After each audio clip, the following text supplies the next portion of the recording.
What's good, YouTube? Welcome back to another video. So today we're doing another interesting video for you guys.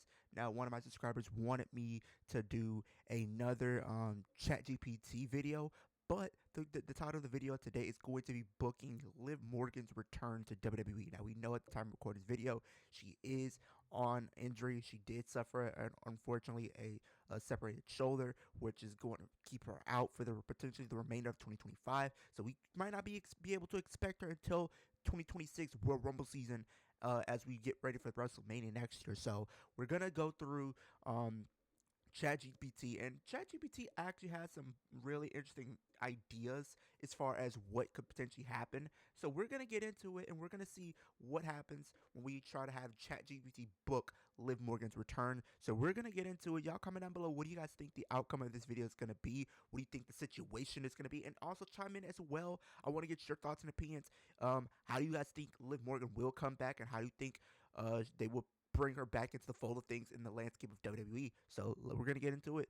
We're gonna see how should Liv Morgan return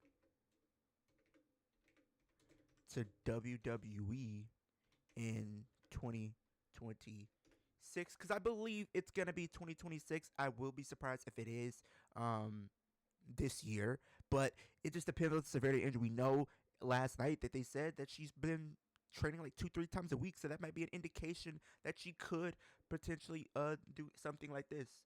Okay, so we're gonna get into it. Okay, Liv Morgan's return to WWE in early 2026 can be a huge moment. Here is a strategic approach combining her real-life recovery timeline and compelling storytelling.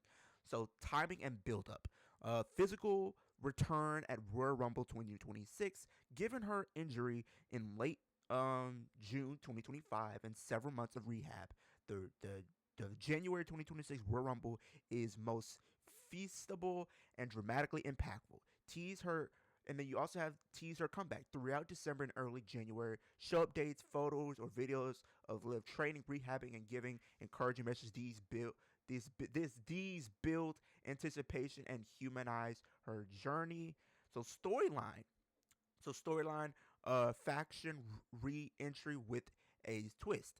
Rejoin the Judgment Day.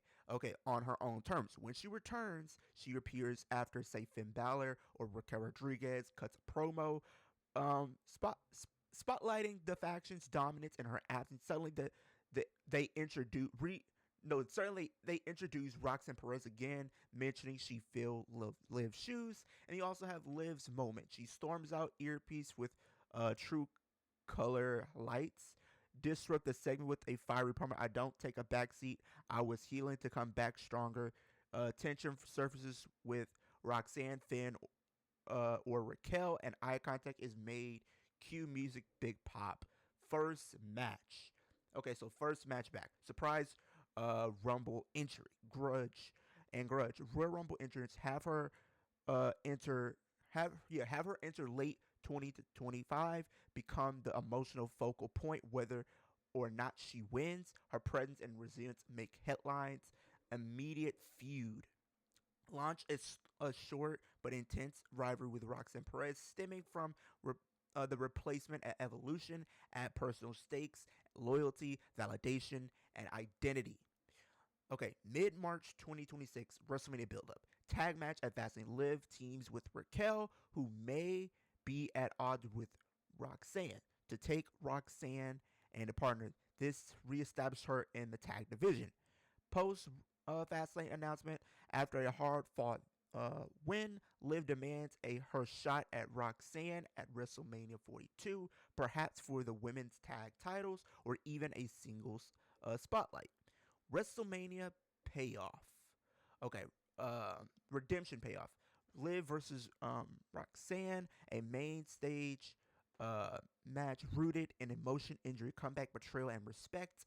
Finish. Whether she wins or just looks strong, it established her as a top tier player again, setting up future title run or mega feuds in 2026. Why does this work? Timely and believable. Respect her rehab timeline and current treatment in WWE. Shoulder injury in late June. months long recovery narrative gold.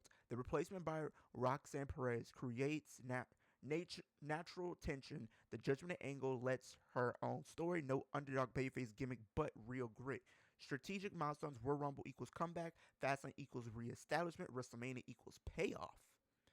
Face turn twist: Liv returns heel, blames fans or WWE for not giving her time to heal, breaks Judgment Day from inside out. Underdog solo: skip the faction, have her work the NXT slash SmackDown as a determined singles competitor, proving herself again without the faction baggage. Bottom line, a Liv Morgan comeback built around a Royal Rumble return, faction tension, and culminating in WrestleMania, tied to her real life recovery, and Spy's betrayal and redemption could turn her return into a headline making return to the top in 2026.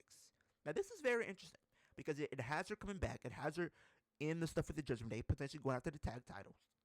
But I'm a little interesting. What if I can add a few more things? What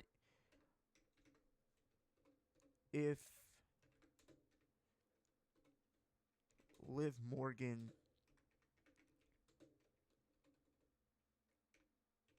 wins the Royal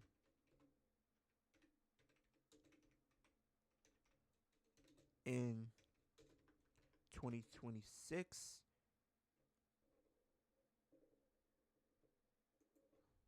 I think that'd be the best way to put it.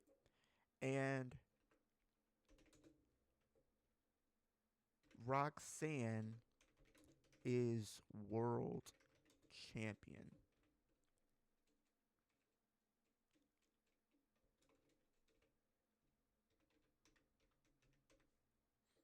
Let's see what happens here.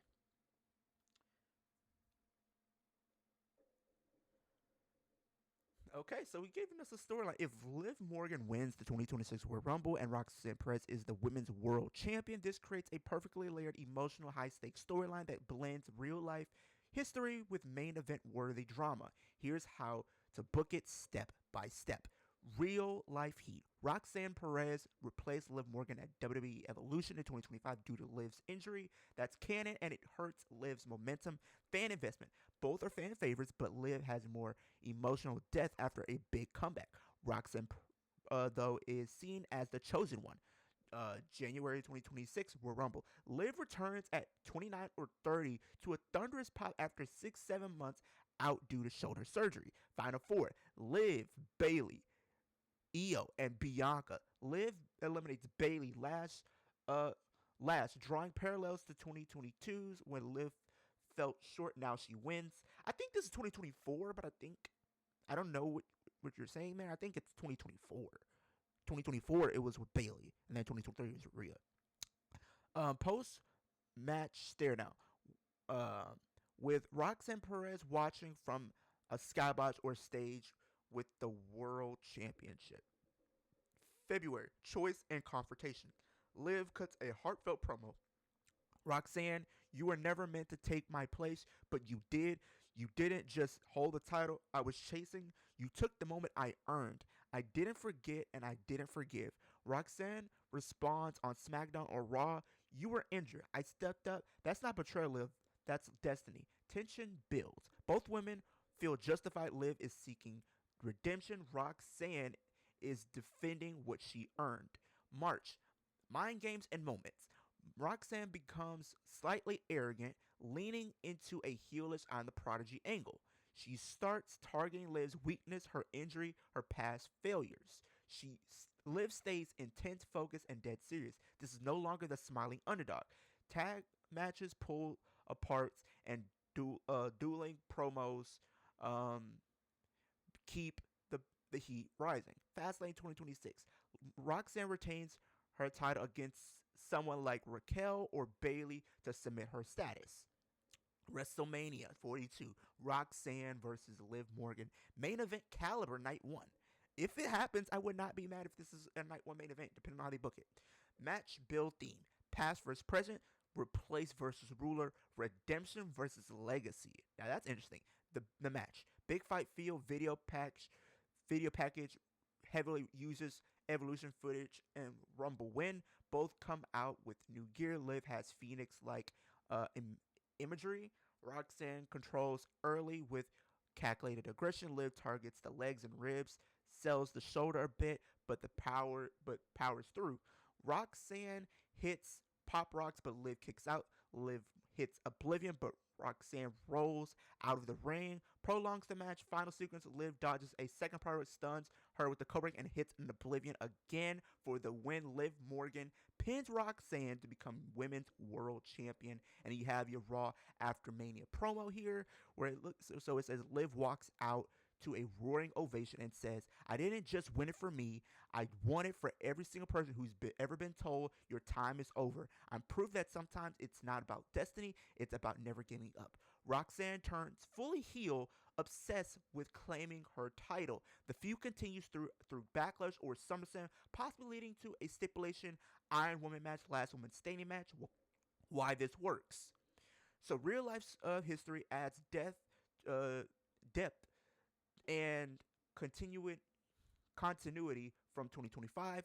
Character arcs: Liv's redemption, Roxanne's rising ego slash entitlement, fan emotion. Easy to invest in both women. WrestleMania worthy, fresh, meaningful, and focused, future focused matchup. See, I actually like that. I actually like how they booked it. You have her potentially going after the tag titles, depending on what it is, and you also have her going after the Royal Rumble, which I think makes a lot of sense. I do think by the time of 2025 is over, I do see a world where Roxanne Perez could become your women's world champion in some way, shape, or form. Whether that is potentially her beating Io, because I think the way they're setting it up, I do think Io is gonna probably defeat potentially Rhea Ripley at Evolution. And then we also have Asuka waiting in the wings, which we know that people want to see that match. So I do think we could see Io and Asuka at SummerSlam. Then maybe we could do Roxanne Perez potentially at some point this year, maybe at Survivor Series, or maybe they do this potentially at Crown Jewel. Potentially, I don't know about Crown Jewel because they probably would circle back to Rhea because it is her home turf, so we don't know. But it is a possibility nonetheless, and I think you could also put in Stephanie Vacour in that situation because you have Stephanie who could potentially win that battle royal to Evolution, because we know Evolution, whoever wins that battle royal gets a shot at a title at none other than Clash in Paris. So I do think it's a possibility we could see Stephanie win that battle royal, face Io. We get that match at in August. Then it comes in September or something like that. We could circle back to potentially doing some Judgment Day stuff where we have maybe Raquel step up first.